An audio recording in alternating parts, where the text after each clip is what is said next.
Hello, everyone. Thank you for joining us for our coffee conversations today. I am here with Camille DeSantis. She is going to be talking to us about massage therapy and breast cancer. We are so excited to have her here, and she's going to tell us a little bit about her experience with breast cancer and massage therapy, and to give us some really great tips today. So, welcome, Camille. Thank you for joining us. Thanks for having me. I'm excited to be here. Awesome. So, tell us a little bit about yourself and your breast cancer journey, and how you got into massage therapy. So I'm a massage therapist and have been since 2004. Um, my background is as a dancer, and an injury, a dance injury is what led me to receive massage therapy for the first time, and just, sort of a series of events, and it became my career after that. So breast cancer, I found a lump in my breast in 2019. Shortly after that, I did receive a diagnosis of triple negative breast cancer. So for those of you who don't know, triple negative is an aggressive form of breast cancer for which they don't have targeted therapies. So because of that, and because of my young age, I love it. And in breast cancer, 39 is young. I'm definitely starting to feel a few of my years here, but considered young in that world. And I have two young boys. And so what that meant for me treatment wise was a whole lot of big guns. So I received Red Devil, many of us are aware of that. So just some really strong chemo drugs, followed by more chemo, Abraxane. And then I had a lumpectomy and radiation after that. All of that was planned at my initial meeting with my medical team. Unfortunately, I did not have a pathological complete response to the neoadjuvant chemo. So that was discovered at surgery. So I got an additional 6 months of oral chemo in the form of Xeloda. So in total, my treatment for my diagnosis was 15 months. And so here I am today, almost a year out from the end of that journey. With hair again and back working. So because the job of a massage therapist is pretty physical, and all of that treatment is extremely taxing in so many different ways, I had to go on short-term disability from work. So I was out of work for 18 months. I'm really happy to be back in the field. I love working with clients, and helping to bring more ease in their bodies and their lives, and feel really, really passionate now on the other side of my personal journey for about supporting cancer survivors, and also moving the world of massage therapy forward in the medical community in any small way that I can. So I'm really happy to be doing this talk, because I feel like that moves towards that larger goal that I have. So massage therapy, as soon as I received my diagnosis and started like thinking through everything I was going to need in terms of support from people and things, I knew that alternative medicine was going to be in my basket, in my personal basket. So I'm so grateful to Western medicine and all the smart doctors and researchers that have given me the ability to move forward in my life. But I know that Western medicine for myself was just going to be a piece of the puzzle. So I really received a lot of acupuncture, reiki, and massage through my whole journey. And it was hard, but I really thrived despite all of those challenges. My blood work levels were always normal and looked great for the most part. I had a really positive outlook through the whole thing. And I just along the way, of course, met many other survivors, both in treatment and support groups, just all the places you meet other survivors when you're in treatment, and was really surprised to see the stark contrast between myself and other survivors who were in the same place in their journey as I was in mine. And I just felt really strongly that it didn't have to be that way. If they knew of more resources available to them, had the means to secure those resources for themselves, and if there was just in general more awareness for complementary medicine out there. And so again, as a professional massage therapist, I feel like on the other side of this, that's a little bit of my responsibility. So yeah, I think that answers your question, Janida, sort of professionally and personally. Yeah, you definitely did. And thank you so much for sharing and being so transparent about your journey. And that's why we're here, to talk about that experience. And, there are people who might be interested in massage therapy. So we love that you're available and willing to have this conversation with us so that we can, inform others. So and saying that, if somebody is considering getting some massage therapy, they've been reading online or having conversations or whatever have you not, and there's something that they're thinking about, why would it be important for them to include their medical team or provider? Yeah, a variety of reasons. For the simple fact that, if there is a contraindication, so with massage therapy, your massage therapist should always be educated and informed, hopefully even have be specially trained to work with oncology patients, or certified in a specific field of oncology massage. But there are, and so they should know about contraindications, but your medical provider should also be aware of, or would also be aware of contraindications for anything that you're looking to do in your life. So informing your team, all of your doctors, all of the professionals that are treating you about what you're doing in your personal life is really important.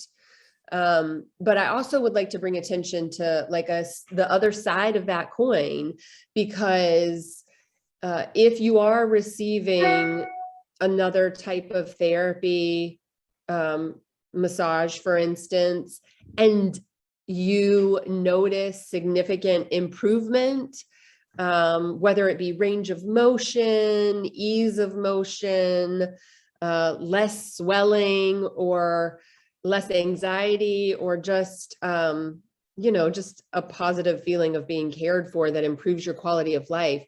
It's important for your medical team to know that too, because they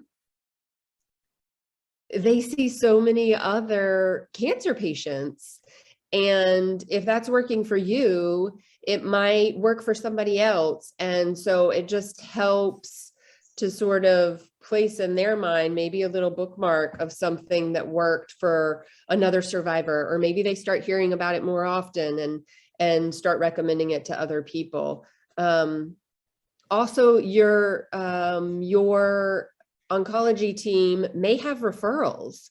I know I have tried to make my oncology team where both back in North Carolina, I'm still in communication with my doctors, and here at UAB, aware of other professionals in the community that are doing this type of work, be it physical therapists, acupuncturists, massage therapist. And so if this is something you're interested in receiving, to have that conversation with your doctor, they may have a really great resource that you don't even know about. So I think, they're there to support you, and informing them of things you're considering and of your choices is a great way to invite them in to support you as fully as they possibly can. Thank you so much. And I love that point that you made too earlier. Like, like whenever we're making decisions in our lives that, if we have a particular health situation going on, if we're going to be making a decision, it is always great to include your medical team because you want to make sure that you're always being aware of how, a personal decision might affect you medically, or you don't want to do something and then something happened and then you got to go tell your doctor like, yeah, I just woke up one day and my toe was gone, but you're not you're not telling your doctor about some of the activities you might be doing or considering doing prior to doing it. So thank you so much, Camille, and I do love that you also brought up that it might help somebody else. So if it might be helpful for you, just spread the word. I think that there's always power in awareness. So how I know you mentioned earlier that you had your own personal journey with massage therapy while you were going through treatment. So in doing that, how and what ways did you find that helpful? So for those living with breast cancer or newly diagnosed, what type of benefits can come from massage therapy? Yeah, so benefits of massage therapy, there's many. They can include increased circulation. I mentioned answering that previous question, reduced swelling, increased range of motion, increased ease of motion, a reduction in anxiety, greater access to your breath as muscles let go and release, and there's less force against those muscles that help us breathe, your diaphragm, the intercostal muscles between your ribs, allowing for greater expansion. So those are benefits that are available to all of us humans in this world who receive massage. But I want to talk specifically about what that means for the breast cancer patient. So with chemotherapy, that is actively killing cells in our body. And, we hope that it's killing cancer cells and, but it kills other cells too. And so some of the side effects that can come from chemotherapy, neuropathy, for example, massage can actually help to reduce the likelihood of that side effect or the severity of it. There have been several research studies that investigate this. I'm sure many of us who had Taxol or Abraxane have done the ice gloves, the ice booties, very uncomfortable, but effective. And so massage is just another tool that one could put in their toolbox to combat that, and quite a bit more comfortable than ice booties, though I'm not saying replace your ice booties. So chemotherapy, it can just help to increase circulation and reduce some of those neuropathy symptoms that might come, and really improve your quality of life. When we're going through treatment, there's a lot of medicalization all along the way. And I think for many survivors, you kind of start, I don't know, to feel like a number sometimes, or just maybe a little bit even like the personal choice is lost, because these are treatments that have been tested and we sort of just have to go through the works, but your life has changed so drastically, and maybe the things that gave you joy in life are things you can't do right in this stage. And so massage is just a really supportive, comforting way to be with another human, and touch is powerful. And so just that kind, compassionate touch can really boost up your quality of life. For people who have surgery, whether it be lumpectomy, unilateral mastectomy, bilateral mastectomy, reconstruction, living with expanders, any variety of these things can cause restriction in your muscle tissue. I know I had a lumpectomy and I have restriction just from that. I had my sentinel node removed and one small lump removed. And I mean, I really feel it immediately after surgery. It was down my entire right side, like all the way down into my leg. So, when you're cut into, your tissues are cut into. It's not, they can do amazing things with surgery now, being really specific, but you still have to cut through layers of soft tissue, fascia, muscles, in some cases. And so your body's way of healing is to kind of like knit that together and lay down scar tissue. And sometimes that is just, oftentimes that's a tighter fit than what it was previously. So having massage to help break up any adhesions that may have formed, helping to soften scar tissue, and just helping you to get back to more normal range of motion can be really helpful. Oftentimes for breast cancer survivors specifically, I'm sure we've all heard the term lymphedema. So that's something that can occur after having the removal of your lymph nodes. So lymphatic drainage massage is a specific technique to address the lymphatic system, specifically address edema, so lymphedema. A physical therapist often do this work, but a massage therapist can also get trained in this modality, even be certified.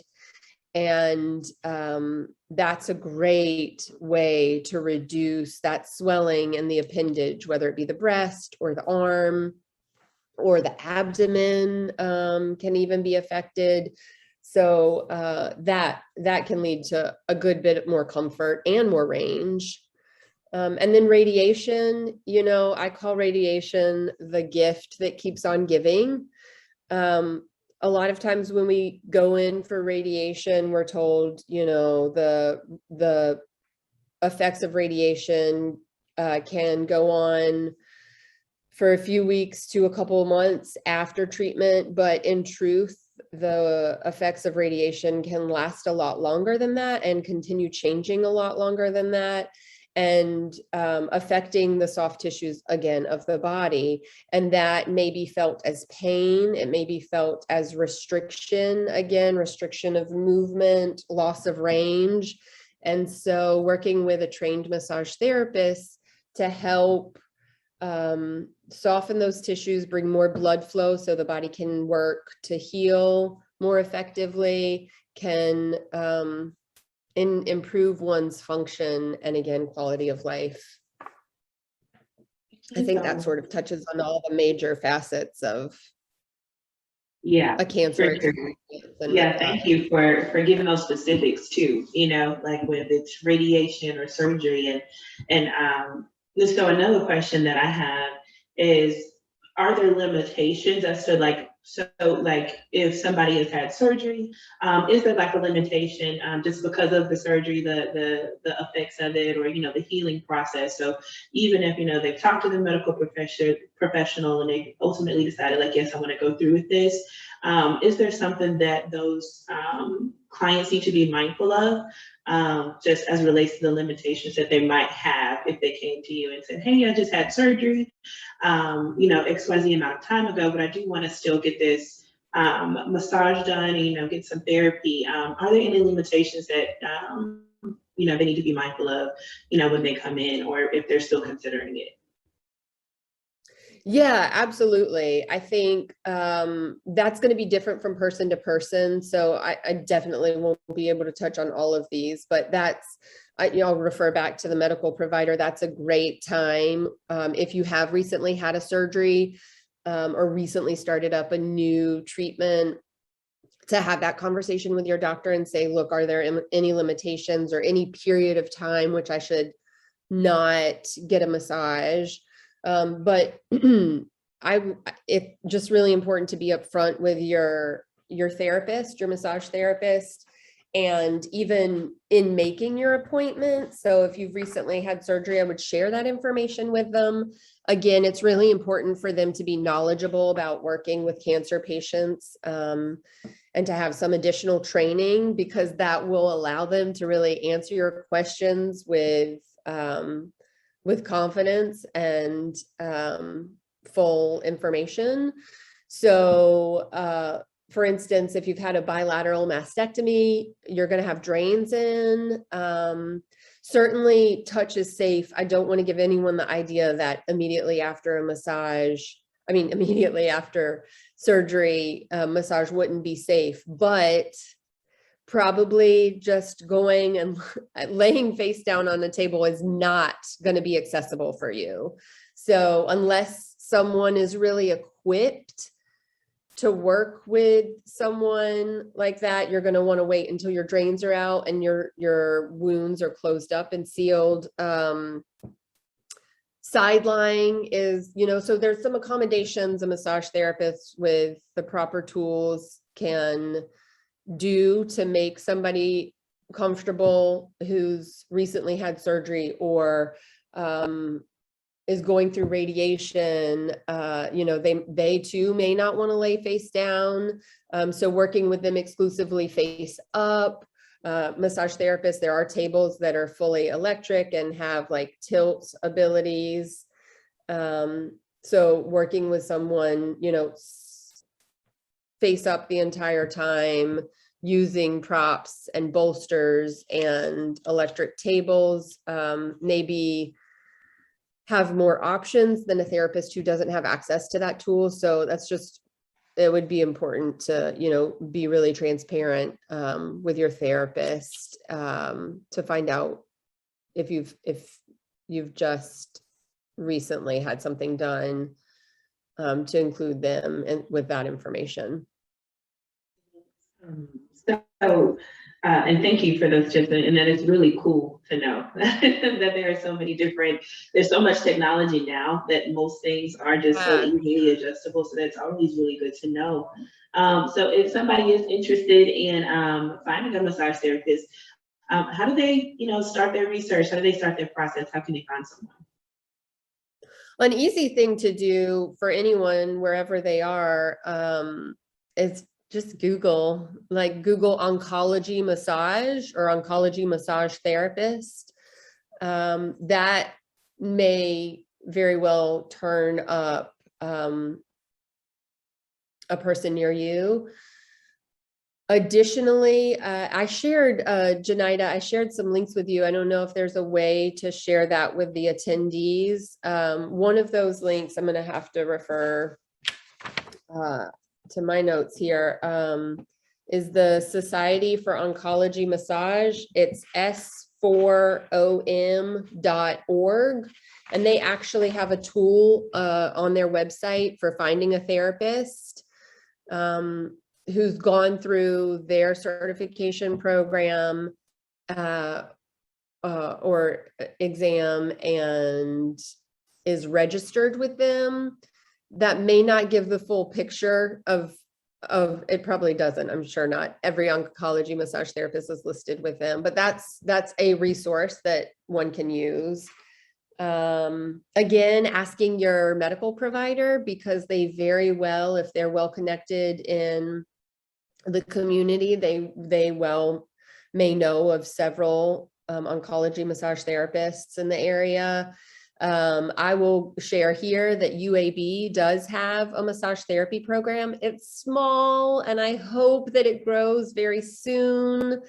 It's only one therapist. Her name is Nicole, and she works out of the supportive care clinic on the second floor with very limited availability. So that is for people here in the Birmingham area, that is a resource.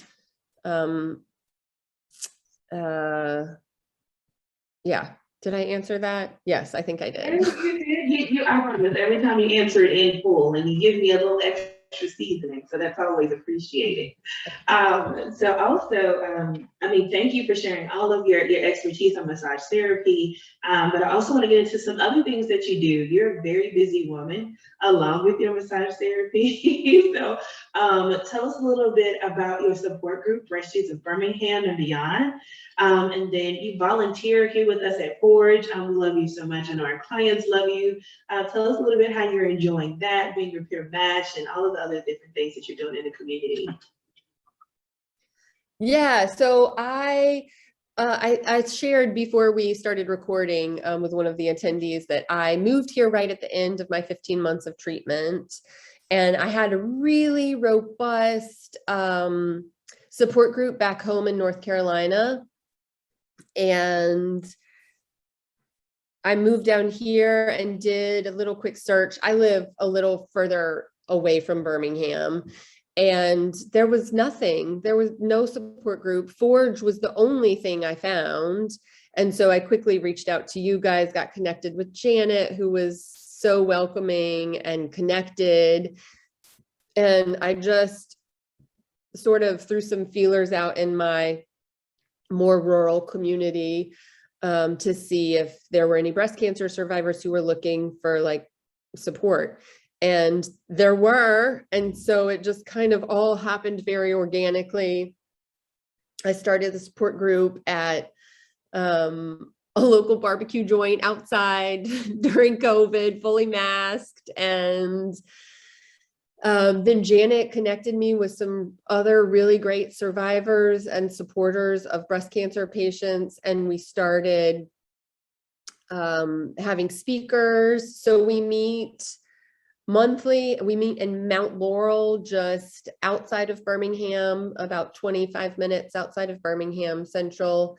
And we meet once a month, and we've just started meeting sort of every other week on Thursdays for lunch in Mount Laurel. And it's just a time for us to get together and share information about how we're doing, ask questions for resources that we need, share resources that have been great for us with other survivors.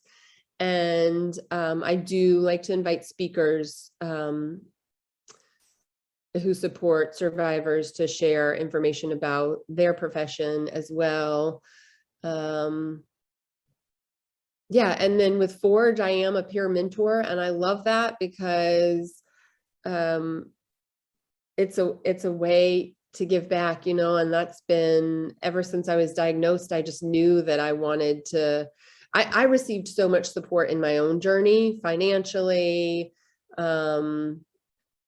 food, you know, meal trains from friends and family, and the support of alternative medicine. And I just immediately, very early on in my journey, I knew I wanted to be able to give that back on the other side. So I think being a peer mentor lets me connect with other survivors in a meaningful way and share information that was really helpful for me. And sometimes we just need the listening ear of somebody who gets it. And I think friends and family can be huge supporters of our journeys. And of course we need them, you know, they can be our rock in these times. But I found for myself, and I've heard from other survivors, that sometimes, you know, you get to that point in treatment where something's really hard and they're just not getting it, or you're really nervous or anxious about a certain procedure and they just can't understand. It's like more than just the procedure. It's, you know, something that goes deeper than that. And so I think having access to another survivor who's been there, maybe the journey looked a little different, but somebody who may have felt similar feelings, it's just, it can be really necessary. And so I'm really happy to be able to be that for others. Yeah, did I season that one well? Okay. Yes. And you do such a great job. I just want to say, for those who have met Camille, know that she is just such a wonderful asset to Forge and the clients that she is supporting during their journey. So we are very grateful that you found Forge, and you're willing to give back to the community, because I mean that's what it's all about. We all need each other, and we all help each other throughout life. Nobody does this by themselves. So with that being said, I know that you've sent me a couple of links, which I will post in the chat for the attendees, but are there any other helpful resources or tips that you'd like to leave our viewers and listeners with? Oh my goodness. That question totally caught me off guard. I'm not really quite sure why. Any other tips or helpful resources? I think those links are a great one. I've shared some links for websites. Massage Foundation has done research into the benefits of massage for cancer patients. Learn, LE_RN is a network that supports its lymphatic education and research network, I think. So that is a great resource for anyone with lymphedema looking to get more resources. There may be a search engine there for lymphedema therapists. I am also fully open to you connecting me. You don't even have to ask my permission, but if any of the attendees or anybody who couldn't attend comes to you with questions about resources, I'm happy for you to connect them with me directly. I'm happy to share contact information for professionals that I have come to know since moving to Birmingham. There's a really phenomenal physical therapist that does lymphatic drainage work at Grandview. I have an excellent acupuncturist in Argo that I refer to often. Just any other resources anyone might need. My business is Mending Tree Massage, and can be found at that website if anyone has further questions about massage or needs help finding a therapist close to them, or just has more questions. I'd be happy to answer them. There's a contact form on my website. Yeah, I'd really encourage everyone, to consider their own self-care during and after treatment. I think self-care is so important. And I think in our society and this day and age, especially maybe in these unprecedented times, navigating a pandemic and things like changing all of the time and never feeling like we get back to normal, I think it's so important to make time for ourselves, and especially for the cancer survivor. Treatment's hard, and what treatment does to your body is hard. Recovering from treatment is hard. And, whether that's massage or just taking quiet time for yourself with a warm cup of tea, like whatever self-care means to you, make time for it. It can be so powerful, and you're worth it. So I think that's all the extras I'd like to add. Well, thank you. And I always say that. I definitely agree. You should definitely, and that's something I'm working on in 2022, prioritizing self-care. No matter where you are in life, prioritize that, because it does make a world of a difference in how you feel, how you react to things in the space that you might be in. Like, your life can be on fire, but you've had that 30 minutes and you come out with the hose because you feel better. So yeah. I definitely love that. Thank you so much for joining us and carving out this time to educate us and to inform us of resources and things massage therapy. I'm going to be putting those links in the chat. If you haven't seen them already, just let me know. Thank you, Camille, and we hope to see you again soon. And also, I feel like this is long-winded, but thank you for all that you're doing for the community as well.